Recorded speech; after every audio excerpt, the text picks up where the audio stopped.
नमस्ते दोस्तों। स्वागत है आपका इंग्लिश ऑडियो बुक पर। आज हम किसी कहानी की नहीं बल्कि आपकी और मेरी जिंदगी की एक ऐसी सच्चाई की बात करेंगे जो शायद आपने सपने में भी नहीं सोची होगी। क्या आपने कभी सोचा है कि आप वही स्मार्टफोन क्यों खरीदते हैं जो सबके पास है, या आपको अचानक किसी खास ब्रांड के जूते पहनकर कूल क्यों लगने लगता है? हमें लगता है कि ये हमारी चॉइस है, लेकिन असल में ये एक बहुत बड़ा साइकोलॉजिकल गेम है जो पिछले 100 सालों से खेला जा रहा है। आज की हमारी स्टोरी का नाम है the century of the self. ये कहानी है उस आर्किटेक्ट की जिसने हमारी ख्वाहिशों को डिज़ाइन किया है। हम देखेंगे कि कैसे बड़े बड़े लीडर्स और कॉरपोरेशंस ने हमें रैशनल सिटीजन्स यानी समझदार नागरिक से बदलकर पैसिव कंज्यूमर्स यानी सिर्फ सामान खरीदने वाली जनता बना दिया है। तो चलिए इस माइंड बेंडिंग सफ़र को शुरू करते हैं। कहानी शुरू होती है 1920s के अमेरिका में। उस वक्त एक बड़ा प्रॉब्लम था। लोग सिर्फ वही खरीदते थे जिसकी उन्हें नीड यानी ज़रूरत होती थी। अगर आपके पास एक कोट है तो आप दूसरा नहीं खरीदेंगे जब तक वो फट ना जाए।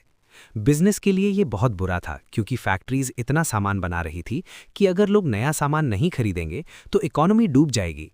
तब एंट्री होती है एडवर्ड बर्नीज की। बर्नीज कोई आम आदमी नहीं था, वो महान साइकोलॉजिस्ट सिगमंड फ्रॉइड का भांजा था। बर्नीज ने अपने मामा की थ्योरीज को पढ़ा और उन्हें एक खतरनाक आइडिया आया। उसने कहा, लोगों को उनकी ज़रूरत के लिए नहीं, उनकी ख्वाहिशों यानी डिज़ायर्स के लिए सामान बेचो।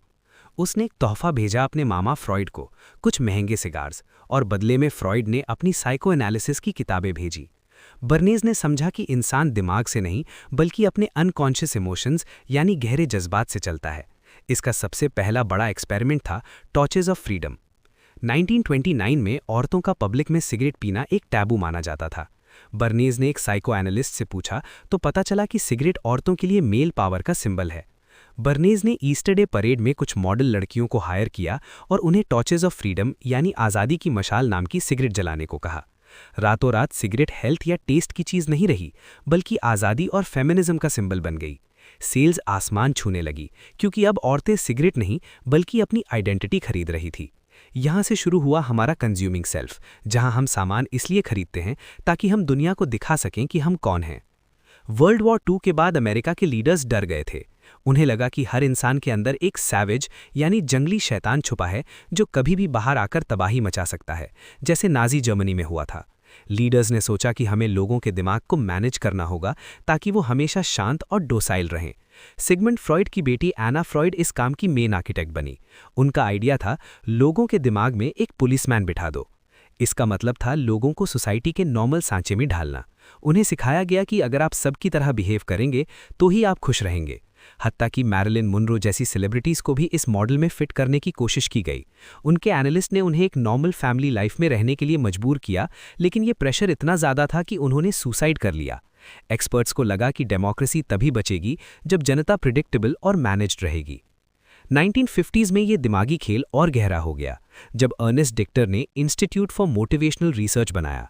डिक्टर का मानना था कि कंज्यूमर्स इरैशनल होते हैं, उन्हें खुद नहीं पता होता कि वो क्या खरीद रहे हैं। उन्होंने इन्वेंशन किया फोकस ग्रुप का। ये असल तो में लोगों के लिए एक ग्रुप थेरेपी सेशन जैसा था, जहां उनसे प्रोडक्ट्स के बारे में सवाल पूछे जाते थे। सबसे फेमस केस था बेटी क्रॉकर केक मिक्स का। इंस्टेंट केक मिक्स बाजार में फेल हो रहा था क्योंकि हाउसवाइफ्स को लगता था कि ये बहुत आसान है और उन्हें गिल्ट यानी शर्मिंदगी महसूस होती थी कि वो मेहनत नहीं कर रही हैं। डिक्टर ने सल्यूशन निकाला, बस एक फ्रेश एग ऐड करने का ऑप्शन दे दो।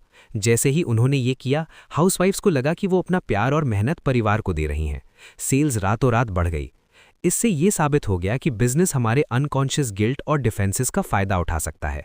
आज जब आप किसी ऐप पर सब्सक्रिप्शन लेते हैं और आपको लगता है कि आप प्रोडक्टिविटी खरीद रहे हैं, तो याद रखिए ये वही पुराना एग मॉडल है। 1960s में नया मोड़ आया। नई जनरेशन ने कहा, हमें ये कंट्रोल नहीं चाहिए, हमें अपने अंदर के पुलिसमैन को ख़त्म करना है। ये ह्यूमन पोटेंशियल मूवमेंट का दौर था।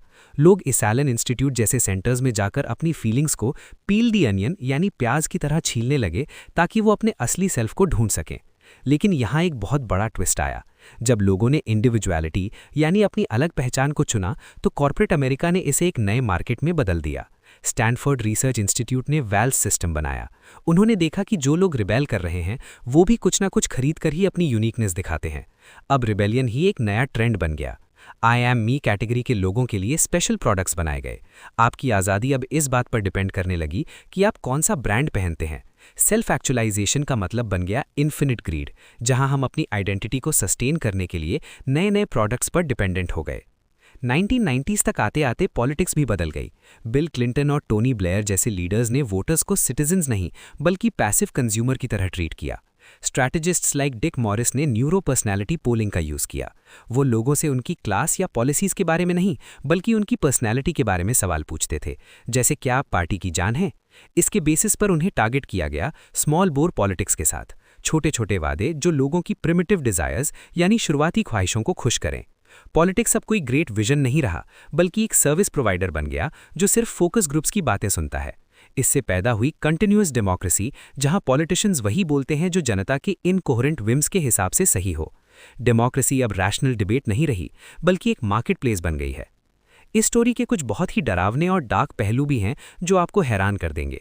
The Guatemala coup. Edward Bernays ने यूनाइटेड फ्रूट कंपनी के लिए एक फेक न्यूज़ एजेंसी बनाई और एक पूरी डेमोक्रेटिकली इलेक्टेड गवर्नमेंट को गिरवा दिया, सिर्फ इसलिए ताकि कंपनी के बिजनेस पर कोई असर ना पड़े। CIA's D patterning. CIA ने डॉक्टर यूएन कैमरन के साथ मिलकर लोगों को LSD और बिजली के झटके दिए ताकि उनका दिमाग वाइप करके उन्हें रीप्रोग्राम किया जा सके। इससे कई लोग हमेशा के लिए वेजिटेबल्स यानी जिंदा लाश बन गए। The suicide in Freud's house. Anna Freud ने जिन बच्चों पर अपनी सोशल अडेप्टेशन की थ्योरीज टेस्ट की, उनमें से एक मैबी बर्लिंघम ने फ्रॉइड की ही घर में ओवरडोज से सुसाइड कर लिया। ये दिखाता है कि मैनेज्ड सेल्फ का मॉडल कितना कमज़ोर था।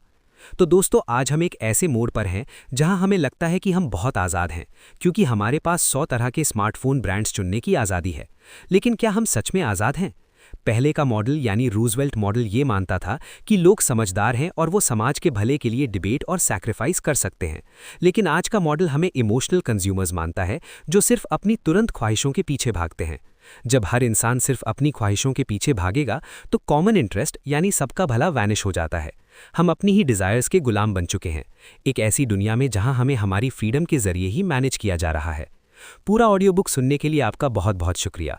मुझे उम्मीद है कि ये सेंचुरी ऑफ द सेल्फ की स्टोरी सुनने के बाद अगली बार जब आप कुछ खरीदने जाएंगे तो आप थोड़ा रुक कर सोचेंगे कि क्या ये आपकी ज़रूरत है या फिर किसी ने आपके दिमाग के पुलिसमैन को रिश्वत दी है।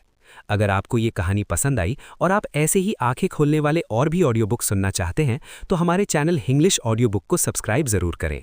इस वीडियो को लाइक करें और अपने दोस्तों के साथ शेयर करें ताकि वो भी इस साइकोलॉजिकल गेम को समझ सकें। मिलते हैं अगले एपिसोड में, तब तक के लिए नमस्ते, जय हिंद।